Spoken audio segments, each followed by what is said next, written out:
Okay, so let's go ahead and move to the next series, the second series, which will be the first series of visions, and we're going to talk about 8 of them. So in this stage, what we're considering is the first movement of transformation, which is union with the mind. This is the idea of attaining some full knowledge of the heights and depths of one's own character. If you're sort of in the Jungian world, you know this may have something to do with the shadow, but we'll talk maybe more about what it looks like in detail. Okay, so I beheld the head of a ram. Swiftly and with fearful strength, the ram charged and was met full on the forehead by the spear of an American Indian. So the text uses Indian, and I will probably eventually default to saying Indian, with no intention of disrespect. I think it's just kind of how it's going to have to go. So there's a ram.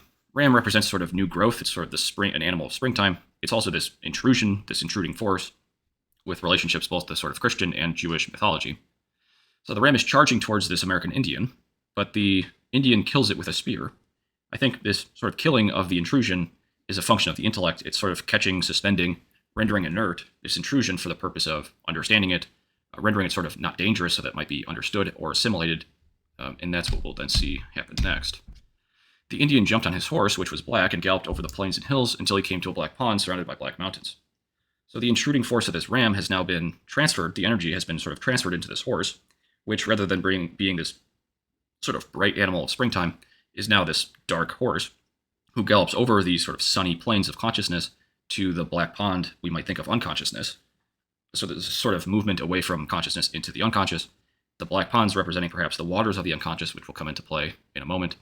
But there's this sort of retreat about it, this sort of going somewhere dark, secluded, and isolated.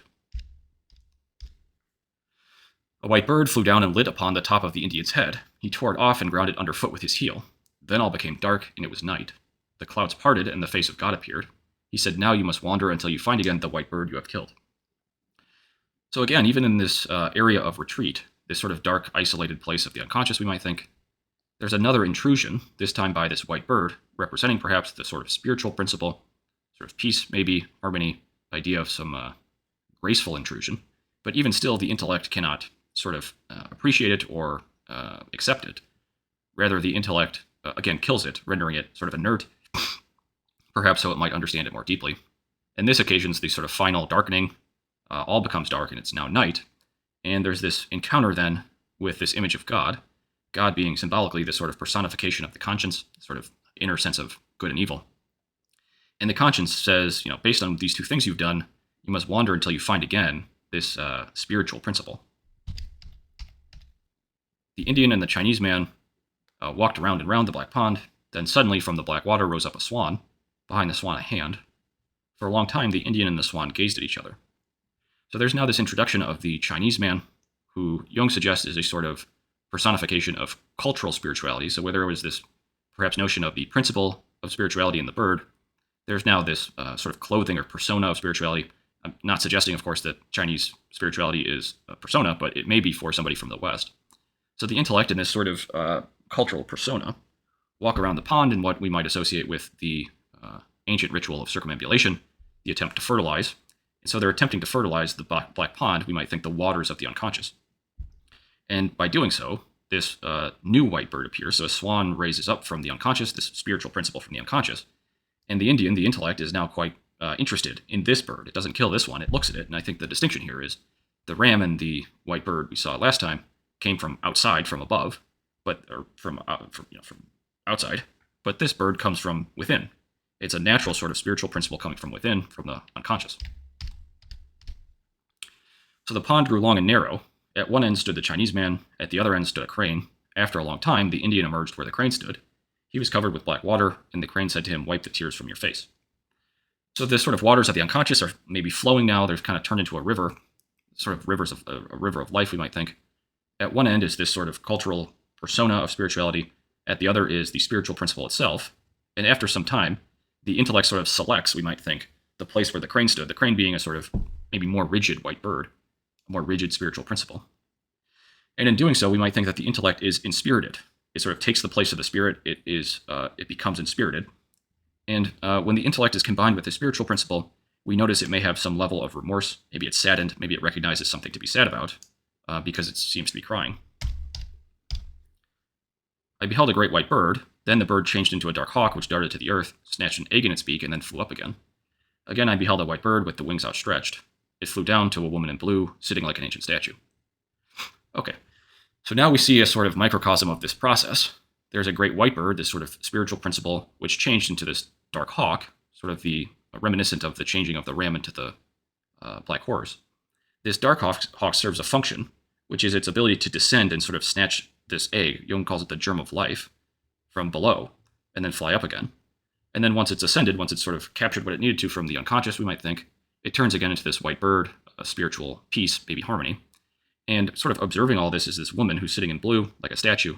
The ego is sort of now disconnected and sees this cycle, this process, for what it is, the sort of cycles of spirituality. The remorse of the prior vision gives way to a vision of the cycles of spiritual descent to earth and life and ascent back to spiritual things.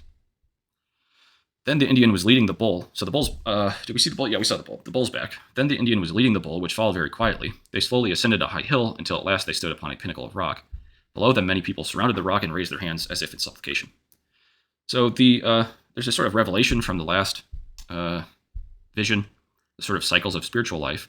The intellect has now been endowed with this this bull, the psychological totality, this idea of groundedness, naturalness. And so there's an addition to, we might think, the attributes of the intellect. And they together are able to rise up, sort of this spiritual ascent. And when they get to the top of the cliff, they see all these people with their hands up in supplication below them. Jung makes an interesting reference here to the idea of apokatastases, which is the idea that sort of, he refers it to sort of old German myths, the idea that the sort of, in the Christian tradition, it's the idea of all of creation groaning with the pains of childbirth until now.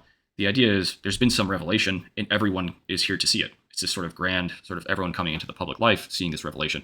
Psychologically, it's the idea that maybe there's been some connection with the wider psyche.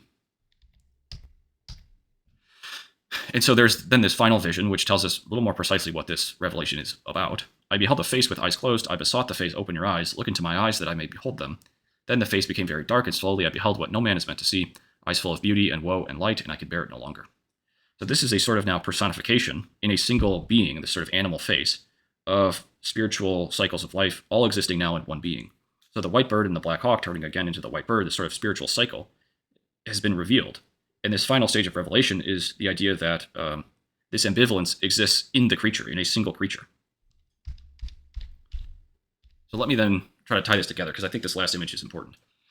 So we recall the first stage is the attainment of full knowledge of the heights and depths of one's own character. I think what this final image reveals is the sort of ambivalence, that ambivalence of the heights and depths, the ambivalence that this exists in all of us in a single person. So from the perspective of the personal unconscious, the ego recognizes the shadow. From the perspective of the collective unconscious, Jung calls this ambivalence, this personification of ambivalence, he calls the bottom of the collective unconscious. It's sort of the oldest possible archetype, which is the sort of the first movement of life was into this world of ambivalence. And we'll see this more later. So in the previous stage, like stage 0 or whatever, the problem was saintliness. You don't know why you suffer, and you're quite dissatisfied because there's this very porous boundary between self and other. On the one hand, the other is all good or all bad, or you're all good and you're all bad. What this first stage is this sort of revelation of the inherent ambivalence in every person. So every individual, myself, and everyone around me is good and bad. And so there's this sort of ability to dissolve the projection and idealization with the recognition that at the bottom of everyone's psyche is this ambivalence. Okay, so let's take 3 to 5 minutes, select an image and do some amplification. Depending on how adventurous you are, I might give some ideas about what you might want to consider. I think the later stages, the revelation would probably be the safest if you look at this image of sort of the Indian and the bull, and there's this revelation of supplication, all of creation groaning with the with the pains of childbirth until now. That's a very nice symbol. If you want to go a little darker, there's the idea of sort of the dark hawk descending and snatching the egg. The darkest, I don't know exactly. The early stuff is pretty dark. The dark horse is pretty dark. Killing the white bird is pretty dark. You may want to go there if you're very ambitious. But otherwise, I'll see you in a few minutes. Thank you.